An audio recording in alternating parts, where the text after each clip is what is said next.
mostrar que el conocimiento y el mundo cada día se vuelven más amplios y más complejos y que puede ser muy interesante moverse de un sitio a otro. Yo estoy en este momento trabajando para dos sistemas de innovación abierta.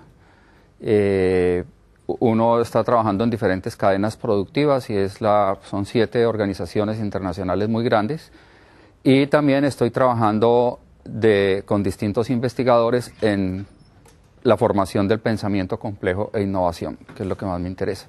Entonces, yo preguntaba ahorita qué tan avanzados están todos sobre el lenguaje de competencias. Entonces, yo pediría que levantemos la mano quienes tenemos un avance, digamos, mediano o alto en lenguaje de competencias. Ok. Listo, entonces voy a hacer una conferencia súper rápida de lenguaje de competencias y después voy a pasar a una de cómo estamos haciendo, por ejemplo, con el arte contemporáneo, mirando formación de la complejidad. ¿Listo? Ok. Bueno, entonces, algo clarísimo es que estamos en una búsqueda permanente. O sea, no solamente ustedes, sino los padres de familia, las universidades están reventadas. Ahorita vamos a mirar el caso del emprendedurismo porque les dicen ustedes tienen que graduar emprendedores.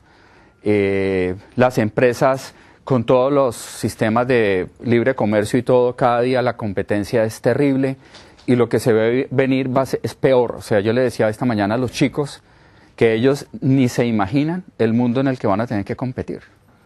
¿Y con qué van a competir? O sea, ¿con qué herramientas van a competir?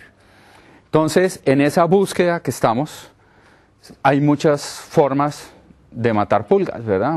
Eso es un dicho colombiano, dicen hay muchas formas de matar pulgas. Entonces yo voy a mostrar ejemplos en la segunda conferencia de cómo acercarnos a la complejidad y por qué la complejidad es tan interesante. Y la complejidad es muy interesante por una razón y es que cuando uno hace un análisis de causalidad y uno comienza a mirar pero por qué y luego hace un pero por qué, pero por qué, pero por qué, casi siempre llega a una respuesta y es porque las personas no manejamos la complejidad. Uno puede preguntar, ¿pero por qué hay tantos pobres? Entonces alguien dice, no, pero es porque las políticas no son adecuadas. ¿Y por qué las políticas no son adecuadas? Porque los que hacen las políticas no lo hacen mal, digamos, si hay intereses económicos. ¿Pero por qué hay intereses económicos y por qué las hacen mal? Porque estas personas no entienden cómo hacerlo bien. Y cuando uno llega de pronto a la quinta pregunta es porque las personas no pueden manejar la complejidad, o sea, manejar muchos factores. Entonces, el mundo está convertido en un laberinto y ese laberinto, en gran parte, lo tenemos que aprender a manejar como equipo. Ese manejo como equipo requiere una competencia blanda que se llama trabajo en equipo, por ejemplo. Entonces, antes de continuar, vamos a hacer un recorderis de qué es competencia.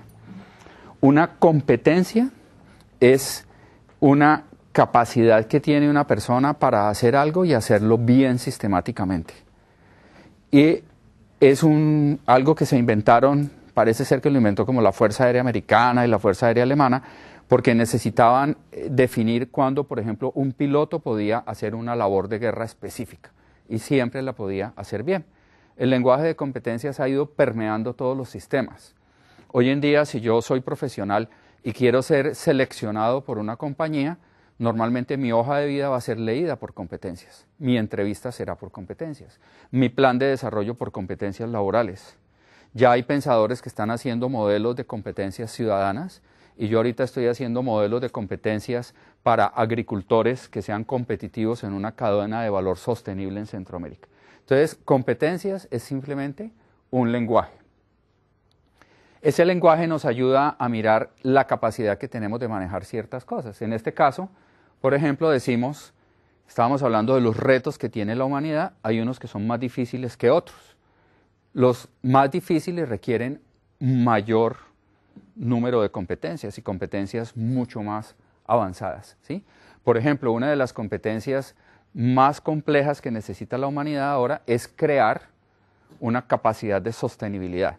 O sea, ¿cómo va a ser el mundo para seguir funcionando, no solamente en aspectos climáticos, sino en aspectos políticos, en aspectos de pobreza? Uno mira el periódico hoy, Estados Unidos paralizado porque tienen bloqueado el presupuesto, el otro lugar a punto de comenzar la guerra, etcétera. cómo somos sostenibles. Y ese cómo somos sostenibles es el reto que tienen ustedes como educadores, cómo van a generar la capacidad de manejar, por ejemplo, la sostenibilidad del mundo por parte de los chicos que están ahí afuera. Eso es un reto que tienen ustedes. O sea, ¿cómo hago para que los chicos que tenemos allí puedan hacer de este mundo algo más sostenible? Algo que nos ayuda entonces son los modelos de competencias, porque los modelos de competencias, cuando son dinámicos, nos pueden ver cómo manejar factores cada día más difíciles o también retos simples. Los modelos de competencias son bastante fáciles de hacer cuando nosotros estamos hablando de conocimientos técnicos. O sea, ¿cómo hago para que un carpintero haga bien hecha una mesa, por ejemplo? ¿Sí? Esos son relativamente fáciles. Son las competencias duras, o sea, todas las competencias técnicas. Cuando yo entro a hablar de las competencias blandas, que son las más complejas, entonces en ese momento ya necesito tener un entendimiento mayor sobre cómo funciona la mente humana, y es lo que vamos a hablar ahorita. Entonces voy a hacer una pequeña introducción a la mente para poder pasar a la complejidad. Esta mañana le decíamos a los chicos, a un chico y le pregunto, ¿con qué parte de tu cuerpo piensas? Y un chico hizo así. Luego les dije a otros, por favor, hagan una señal y díganme con qué parte de su cuerpo piensan. Y uno hizo así, otro hizo así, ¿verdad? La verdad es que nosotros tenemos tres, digamos, niveles cognitivos, o tres niveles de función cognitiva. Y ahí sería como mi primer aporte hoy a ustedes como educadores, que nunca olviden que nosotros tenemos tres niveles cognitivos. ¿Listo? Primero que todo, el cerebro tienen que recordar que es bastante primitivo. Nunca olviden eso. El cerebro de ustedes, mío, de cada uno de nosotros, es exactamente el mismo cerebro que tenía un cazador-recolector. Ese cerebro era para salir a recoger semillitas y salir a buscar frutas y cazar por ahí un animalito. ¿Verdad? Entonces, si han pasado tantas cosas en estos años, ¿por qué nosotros hemos podido hacer lo que hemos hecho? Y alguien diría, no, pero es que si tenemos el cerebro del cazador-recolector, ¿por qué tenemos esas cámaras y toda la tecnología? La razón es porque hemos desarrollado la mente. Y la mente no es el cerebro. Como digo, el primer punto de la conferencia de hoy es que recordemos que la mente es el cerebro más el cuerpo, es el primer nivel de la mente. Y esa función de la mente se llama que la función, la mente es corporeizada, o sea, que los procesos cognitivos son corporeizados. ¿Listo? Si alguien me quiere interrumpir, por favor, paramos en cualquier momento. Entonces, recordemos siempre que los procesos cognitivos son corporeizados, ¿ok? Y que cuando nosotros hacemos algo solamente por la vía intelectual, es incompleto. Y si nosotros estudiamos muchísimo algo intelectualmente, puede llegar a ser completo. Pero si yo encarno algo, puedo tener un concepto y un conocimiento complejo. Esta mañana, en uno de los ejercicios que hicimos un juego con los niños con una pelota. Y luego de que nos habíamos equivocado y que vimos lo difícil que era, yo les dije, yo les voy a contar un juego. Y les conté lo que estaba pasando y les dije, ¿cuál sería la diferencia entre oír una historia o inclusive hasta ver unas fotografías de este juego y jugarlo? ¿Verdad? Tú estabas allí. Son dos universos totalmente distintos. Entonces recordemos que cuando yo le enseño a alguien por la vía intelectual, el conocimiento es muy limitado. Y que cuando alguien aprende con el cuerpo. Ahora, ¿por qué aprender con el cuerpo es más poderoso? Una razón muy sencilla es que nosotros solamente usamos la vida intelectual hace unos pocos miles de años. En cambio, todos los animales y toda la naturaleza aprende con el cuerpo. Nadie le ha dado consejos a un elefante, ¿de acuerdo? O sea, yo no me imagino uno diciéndole el consejo al elefante, mira, tienes que ser cuidadoso. O alguien no le dice al tigre en la selva, mira, tienes que ser astuto. El elefante aprende con el cuerpo. Y nosotros, que fuimos animal mucho tiempo, aprendíamos con el cuerpo. Cuando desarrollamos la intelectualidad, comenzamos a aprender ciertas cosas a pedazos. Entonces, esa es una de las razones por las cuales nos estamos explicando hoy los problemas de sostenibilidad del mundo. ¿Listo? Muy bien. La segunda cosa que tenemos que entender es que la cognición no solamente es corporeizada, sino que la cognición es situada. O sea, mi mente funciona dependiendo del lugar donde yo esté. Yo aprendo de una manera distinta si estoy acá, arrodillado, a si estoy allá sentado, a si estoy bajo la lluvia. No estoy diciendo que aprendo mejor o peor en un lugar. Aprendo de una manera distinta. Entonces mi mente funciona distinto dependiendo del lugar donde estoy. Y la tercera cosa que es importantísima entender es que la cognición es extendida o distribuida. O sea, una persona incluye en su mente una extensión y no sabemos hasta dónde. Y no me voy a meter hasta dónde es la extensión, solamente voy a dar un ejemplo real, porque resulta que me podría meter en campos que solamente podrán ser explicados por la nueva ciencia, y la nueva ciencia no existe, ¿verdad? Entonces termino inventando cosas. Muy bien. Les voy a contar una historia de un colegio en los Estados Unidos. En ese colegio en los Estados Unidos, una profesora le dijo a sus chicos, por favor, investiguen sobre este tema. Todos los chicos fueron a investigar, obviamente en internet, en Google. Y al día siguiente, cuando los chicos llegaron, la profesora les preguntó quién encontró la información de la tarea, y un niño levantó la mano. Y los demás no levantaron la mano. Y le dijo, ok, ¿tú qué encontraste? Y el niño dijo, no recuerdo la información, pero si usted me presta su computador, yo la encuentro rápidamente. La profesora le puso una mala nota a ese niño. Y a los demás no les pasó nada. Muy bien. La profesora no sabía algo, y es que la mente en este momento se está usando más para crear rutas de información y no para guardar información. Entonces, ese niño era mejor que los demás niños. Eso es un ejemplo de que la mente es extendida hoy. Ese niño con el iPad, ¿sí?, puede acceder a muchísima más información si tiene muchas más rutas en su cabeza que la información que la que puede tener alguien que memoriza la información. Tengan claro que no nos estamos volviendo menos inteligentes por los instrumentos, que eso es una creencia. El IQ de la humanidad está incrementándose hasta en 2 puntos cada año. Pero recuerden que el IQ de nosotros no aumenta, ¿sí? Entonces, el IQ de los niños está aumentando a una velocidad increíble. Entonces, el ser humano está usando su mente y su cerebro de una manera mucho más fuerte. Muy bien. Entonces, la verdad es que necesitamos formar personas con pensamiento complejo. ¿Cuál es el reto de ustedes entonces? El reto de ustedes en el colegio es formar personas con una mente más poderosa. No es formar personas con más conocimientos. Obviamente hay que tener unos conocimientos básicos, pero ese es otro mensaje del día de hoy. La función de este colegio es un centro de formación de la mente, no es un centro de información, ¿verdad? Porque además a la información se puede acceder mediante rutas.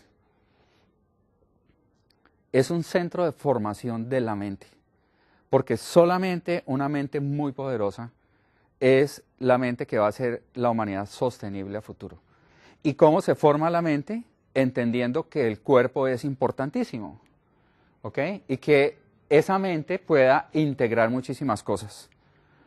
La formación en valores, la formación en el trabajo, la solidaridad, por ejemplo, se aprende de manera mucho más fácil con el cuerpo que con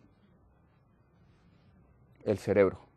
Yo puedo a una persona ponerme a explicarle muchas cosas sobre la solidaridad, pero la Madre Teresa de Calcuta consiguió que una niña rica en la India, yo creo que eso debe ser de lo peor, me imagino, ¿no? Eso debe ser de lo peor.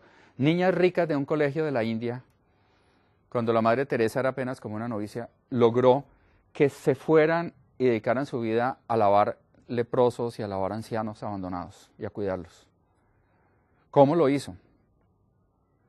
Los llevó a cuidar. Y cuando esas personas comenzaron a sentir la satisfacción de cuidar a alguien, llegaron a los extremos de solidaridad, ¿ok? Entonces, si estamos diciendo que el reto de ustedes es la formación de la mente, el reto pedagógico en este momento es la formación en gran parte de las competencias blandas.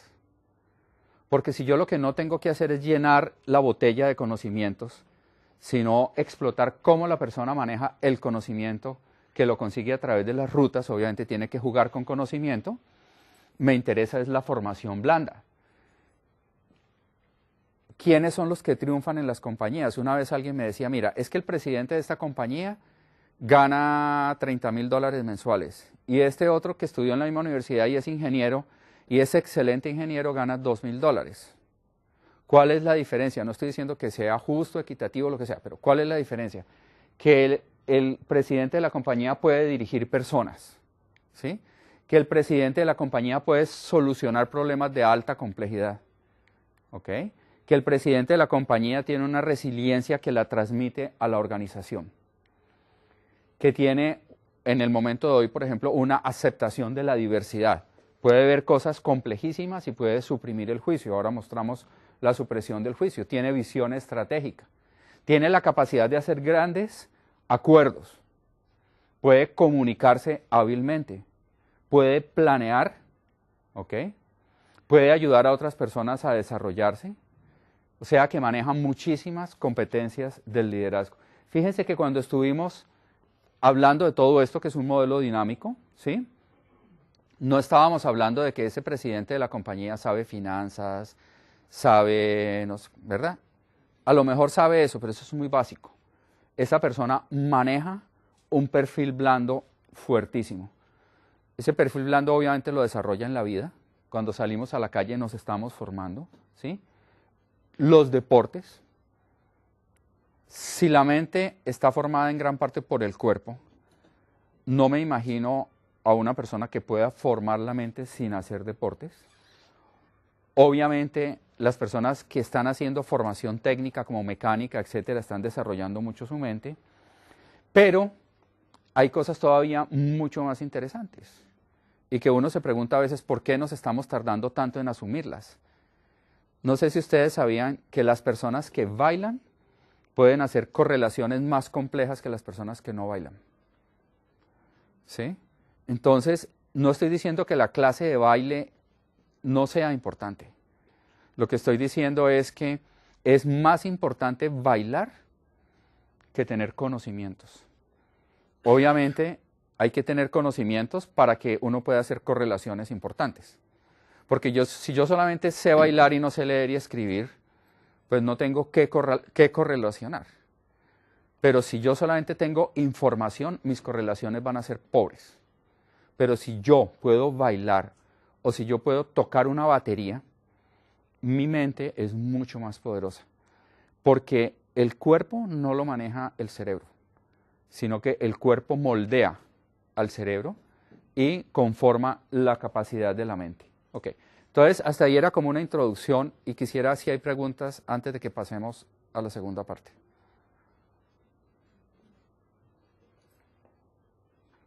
¿Estamos bien? Rápido, corto, muy... ¿Vamos bien? ¿A buen paso? Ok.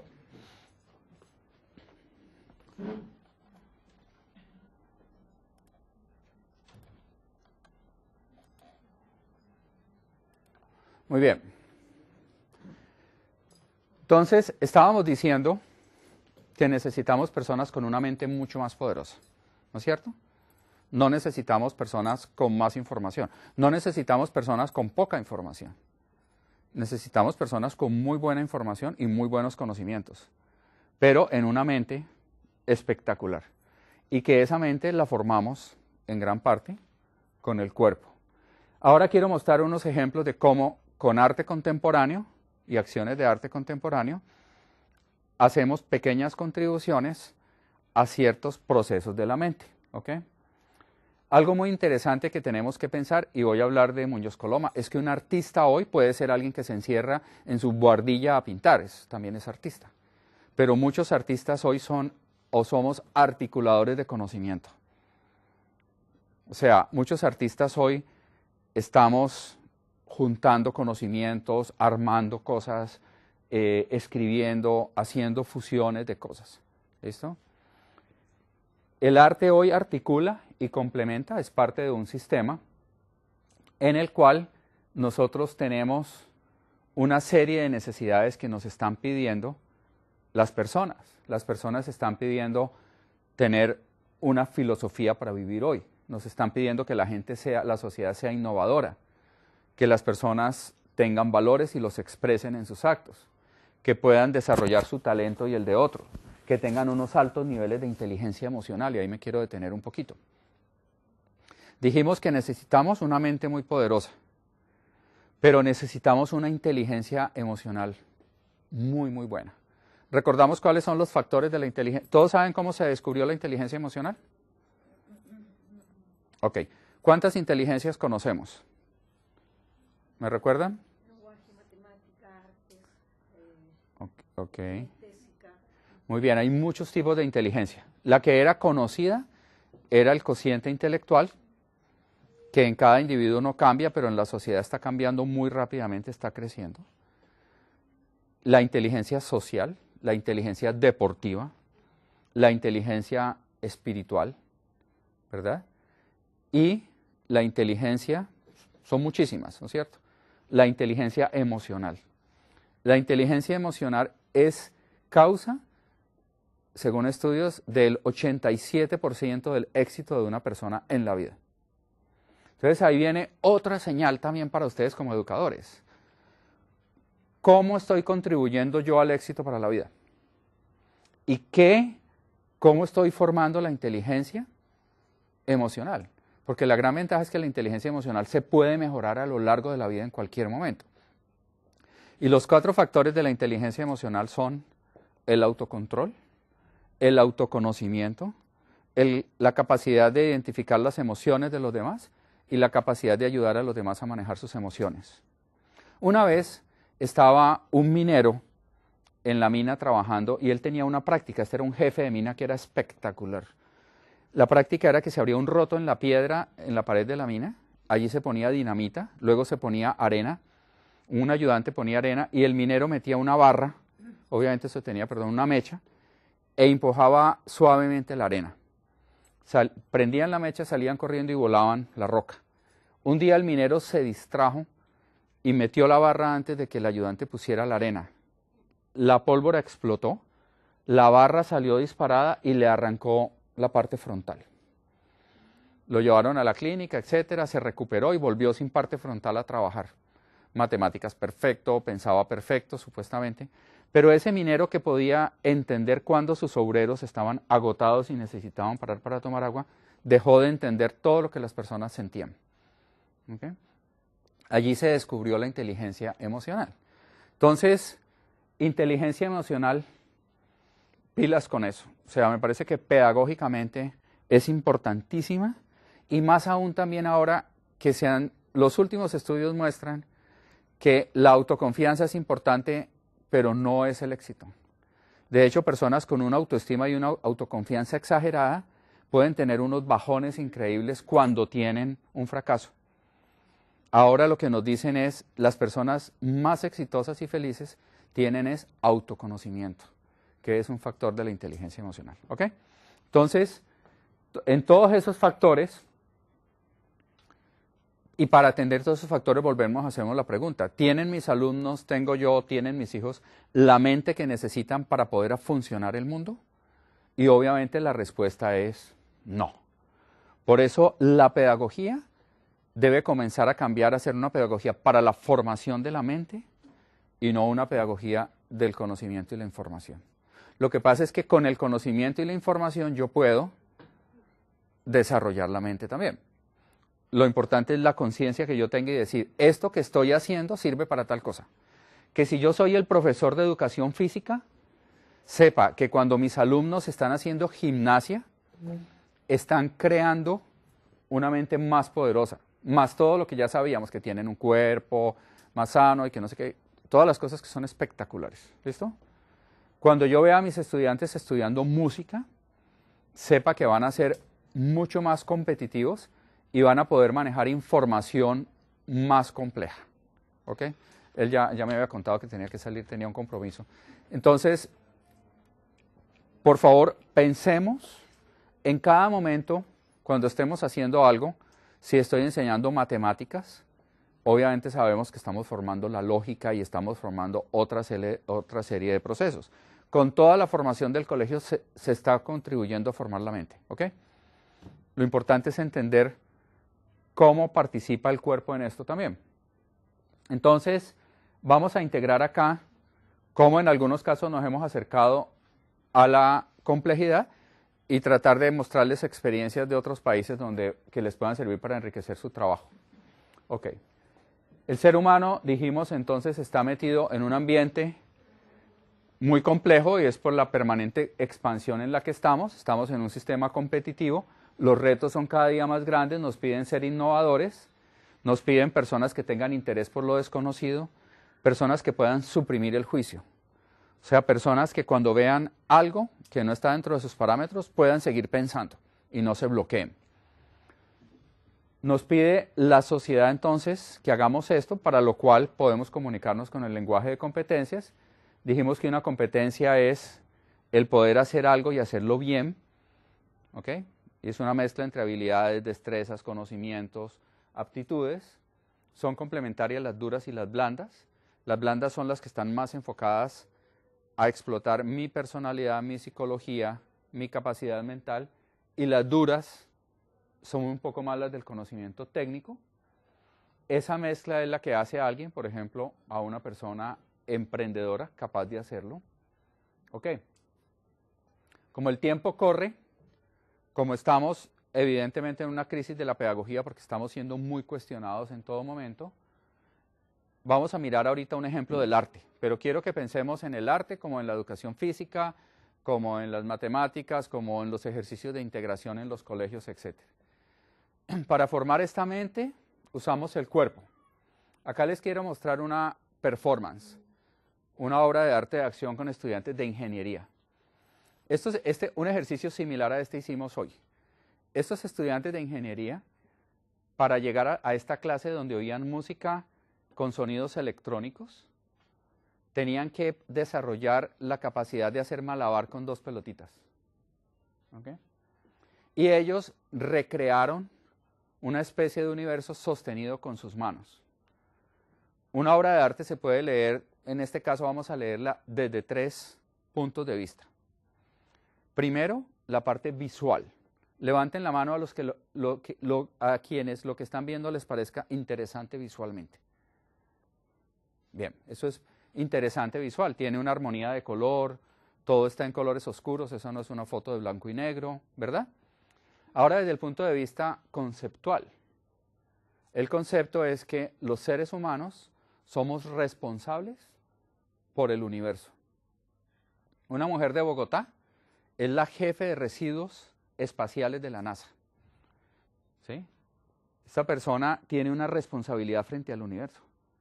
¿Qué satélites o qué aparatos que manda la NASA y cómo los estamos desechando en el universo? ¿Sí? Ya la responsabilidad comienza a ser con el universo.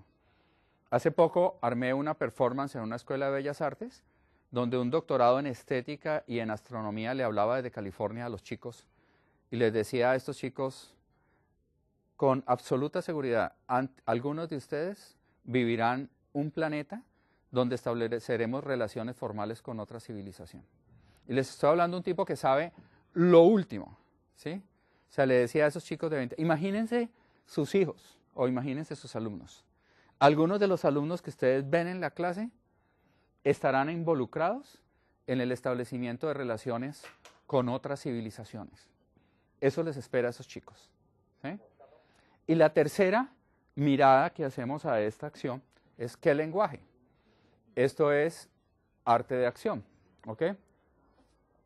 Ahora vamos a dar una mirada desde la neurociencia. Hay una diferencia grande entre aprender el compromiso con el universo. Si un profesor en clase me informa versus que yo esté jugando, creando un universo con mis manos. Porque estoy encarnando un mini planetario. Pero además estas personas que tienen que hacer esto, que lo están haciendo con el cuerpo, hacen unas funciones en el cerebro que les permite congelar el hemisferio izquierdo y funcionar con el hemisferio derecho en el malabar. ¿Listo? Lo que pasa es que los padres de familia de unos chicos que los mandara un profesor a aprender a jugar con 2 o 3 bolitas y sostenerlas, podrían pensar que lo que están haciendo no es importante. Pero si los ven leyendo un libro, podrían pensar que eso sí es importante. Lo que quiero recordar es que alguien que hace malabares y no leyó el libro, no llega muy lejos. Pero alguien que lee el libro y no tiene un uso avanzado del cuerpo, tampoco puede integrar de manera... ¿Estamos de acuerdo? No puede integrar en la medida en que necesitamos integrar. Podría llegar a ser un presidente de una compañía, pero como no puede integrar, él no va a entender que al otro lado de la compañía los pobres están sufriendo, porque él no puede integrar. Yo he hablado con presidentes de compañía que son inteligentísimos, pero ellos no entienden, saben, tienen toda la información del cambio climático, pero no se comprometen con el cambio climático. ¿Ok? Muy bien. Baño de luna, este es una acción con ingenieros también, donde ellos están representando la entropía. ¿Okay? Inegentropía son los mismos ingenieros migrando a través de un pantano, donde están representando el momento en el cual la humanidad comienza a migrar de la Tierra. Son estudiantes, en este momento yo estaba trabajando con modelos matemáticos de cambio climático. La tarea de estos estudiantes para el examen final era, toda la clase tenía que sumergirse y aumentar el número de tiempo que estaba bajo el agua. ¿Sí? Afortunadamente en esta universidad me respetaban y había libertad de cátedra, pero podrían haber pensado que yo estaba absolutamente chiflado. ¿Sí? Hoy hicimos un ejercicio donde los estudiantes tenían que mejorar en segundos, hacer una acción entre todos, un proceso entre todos. En esta acción, la clase entera tenía que mejorar en su capacidad de permanecer bajo el agua. En esta, mientras que yo estaba dando clase en la universidad, 2 estudiantes jugaban fútbol. Y en esta, para que los estudiantes asimilaran el concepto de capacidad de carga, no sé si todos saben qué es capacidad de carga. Capacidad de carga es la cantidad de peso o actividad que puede sostener un sistema o una máquina. Cuando uno ve un ascensor que dice máximo 6 pasajeros, esa es la capacidad de carga. Un camión que tiene 6 toneladas es máximo lo que yo le puedo poner al camión. ¿Listo? Una reserva natural, le podemos hacer una evaluación de capacidad de carga, que consiste en cuántos visitantes puede tener la reserva. Esta es una performance donde 900 estudiantes inflaron globos, todos son de universidad también, y representaron la pérdida de la lucha que estamos teniendo para la captura de carbono y el balance de carbono en la Tierra. ¿Okay? Esto es un trabajo de redes muy grande que he hecho en varios países. Esta es una performance, a lo mejor ustedes lo han vivido, donde mientras que yo daba clase por 15 minutos los estudiantes se taparon y no me escucharon. Acá le pedí a los estudiantes que violaran el reglamento. Esto es con la familia, con toda mi familia, haciendo una representación de la captura de carbono. Y esta es Kepler, donde este científico hablaba mientras que los estudiantes dibujaban. ¿Sí? Entonces es otra mirada al dibujo. Es que si nosotros dibujamos una esfera mientras hablamos de los problemas de la Tierra, la función de nuestro cerebro y la función de nuestra mente es distinta. Entonces quiero con esto dar otra mirada a la educación. Esto se llama granos básicos, unos artistas comiendo granos en un museo. Y micelio, que es algo que he hecho muy en grande, es la construcción de una estructura y a través de esta estructura entender los sistemas de redes y la competencia formación de redes. Aquí hay un biólogo que nos explique qué es un micelio. Un micelio es el cuerpo de un hongo. Para darles una idea, es el hongo. Cuando el hongo se junta con las raíces de los árboles, se llama una micorriza. En griego, mico, hongo, risa, raíz. Entonces, aquellos que se juntan con las raíces interconectan por ejemplo, toda la selva, toda la Amazonía está totalmente interconectada por billones de kilómetros de hongos y ayudan a que los árboles grandes y los pequeños intercambien sistemas. ¿Ok? Entender cómo funcionan los hongos en la naturaleza genera un cambio en toda la comprensión de la agricultura. Yo soy agrónomo y, por ejemplo, cuando yo estudié agronomía y aún ahora, a la gente no le enseñan a entender que los hongos interconectan a las plantas por debajo y todo lo que hacen. ¿Listo? ¿Por qué? Porque los profesores de agronomía no pueden integrar. ¿Y por qué no pueden integrar? No pueden integrar porque no tuvieron un desarrollo de la mente cuando fueron educados. O sea, su mente no fue desarrollada a donde debió haber sido desarrollada. ¿Sí queda claro el concepto? Pudo haber sido su mente desarrollada mucho más. ¿Ok? La persona que ve arriba, la monita chiquita, es una PhD en biología molecular y esos son sus estudiantes de la universidad. Y ellos están creando una estructura que a su vez es una escultura efímera para hablar sobre el hongo. Y tenían que filosofar sobre las redes en la sociedad, hablar sobre la biología de las redes, sobre las redes sociales, Facebook. No sé si ustedes sabían que ya descubrieron que la cantidad de amigos que tengo en Facebook es directamente proporcional a la materia gris que tiene la persona. O sea, hay una correlación directa entre materia gris y redes sociales. No quiere decir que el que no esté en redes no tenga materia gris. No, no es extremo, es ciencia. O sea, lo midieron. O sea, no quiere decir que es exacto. Ustedes saben que hay un promedio, ¿no es cierto? Pero estamos hablando de que la generación de las redes, el número de amigos que manejan redes una persona es científicamente probado directamente proporcional a la cantidad de materia gris que tiene. ¿Sí? No, no es extremo, es. Porque estamos hablando de que el cerebro es otro.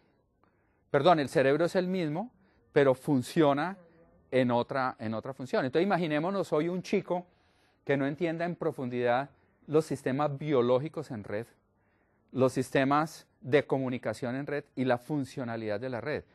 Muñoz Coloma y yo somos una red. ¿Qué dijo Muñoz Coloma ahora? Nos conocíamos por internet, o sea, por las redes hace años. Intercambiábamos por las redes. Nos habíamos generado respeto y confianza mutuo por las redes. Imagínense que él no estuviera en las redes y yo no estuviera en las redes, yo no estaba acá. El chico que no maneje las redes con altísima eficiencia hoy no va a ser competitivo en el mundo de hoy. ¿Ok? Muy bien. Esta es, para que lo miremos, un ejemplo de usted. Este es un colegio como el de ustedes, donde con 200 alumnos de los últimos años hizo un ejercicio de integración. En este colegio, los profesores, igual que como están ustedes en este momento, tuvieron una conferencia conmigo. Este colegio tiene en su visión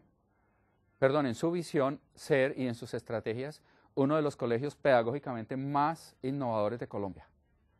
Ya están comenzando entonces a pensar en que tienen que formar la mente y no el conocimiento. ¿Ok?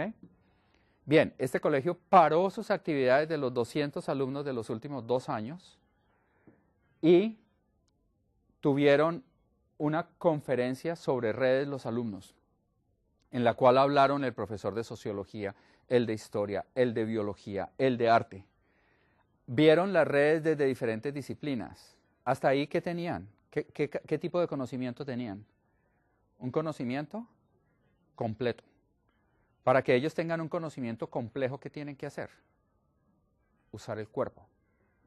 Salieron a una plaza pública, crearon una red gigantesca entre los 200 chicos y acá la metieron al museo.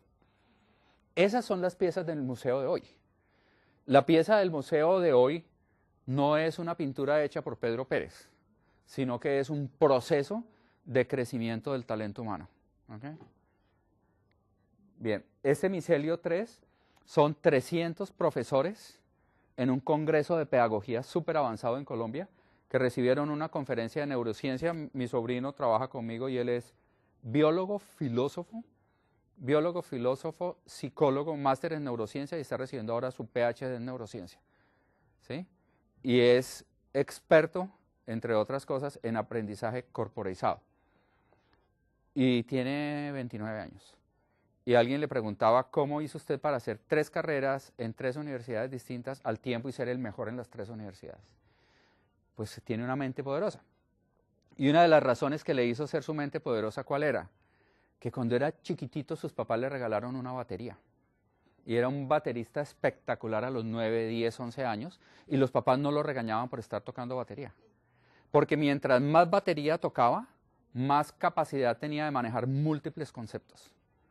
Y ahí viene una pregunta que podrían estar ustedes diciendo. ¿Dónde está el equilibrio? Siempre hay que encontrar un equilibrio. Si ponemos a todos los niños de este colegio solo a hacer gimnasia, a bailar y a tocar batería, pues no van a tener información para hacer correlaciones. Pero si solamente seguimos llenando la botella, van a ser muy pobres en conocimiento porque todo eso se les va a olvidar, lo que les estamos enseñando. Y no solamente se les va a olvidar todo eso, sino que no van a poder usarlo de manera altamente eficiente, que es lo que el mundo nos pide hoy. ¿Ok? Esta la hice en Santiago el año pasado. Es una piscina donde, como lo que hicimos hoy, se hicieron esferitas, que ya es un proceso difícil de hacer, esferas con los globos, y metí al público para pensar sobre el balance de carbono en el océano. ¿Okay? Esto es en una universidad, en otro país, en la Universidad Americana, donde mientras dábamos una conferencia, los profesores hicieron una instalación, o sea, una intervención en los procesos. Y esta es una escuela de diseño de otra universidad, donde los estudiantes tenían que diseñar en tercera dimensión y con el cuerpo. ¿Okay? Diseñar con telas en el cuerpo. Este es un proyecto de mi familia sobre el tema de mestizaje. Mi familia toda hace performance, desde nietos hasta abuelos, hace performance. Y esto lo hicimos esta mañana, lo he hecho en diferentes países y estamos aprendiendo muchísimo. Es haciendo manchas y a través de las manchas integramos las matemáticas, el lenguaje, la filosofía, etcétera, llevando a las personas a la abstracción. Porque solo tengo una mente poderosa si soy capaz de ir por el camino de la abstracción también como el camino de lo real. Este es otro colegio. Ellos son 2 artistas sordos y el colegio entero, 650 alumnos, desde el rector, etcétera, se taparon los oídos, se pusieron un tapabocas y por 5 minutos frente a los sordos reflexionaron lo que significa nacer sordo.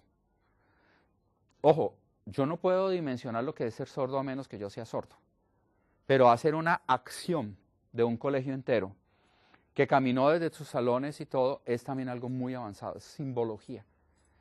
Imaginemos que esos niños nos hubiéramos puesto de acuerdo y a todos los niños los profesores le hubieran dicho, un sordo sufre mucho y sigue hablando. Eso lo olvidan, eso es, mejor dicho, es como que me cayó una gota de agua, ¿ok?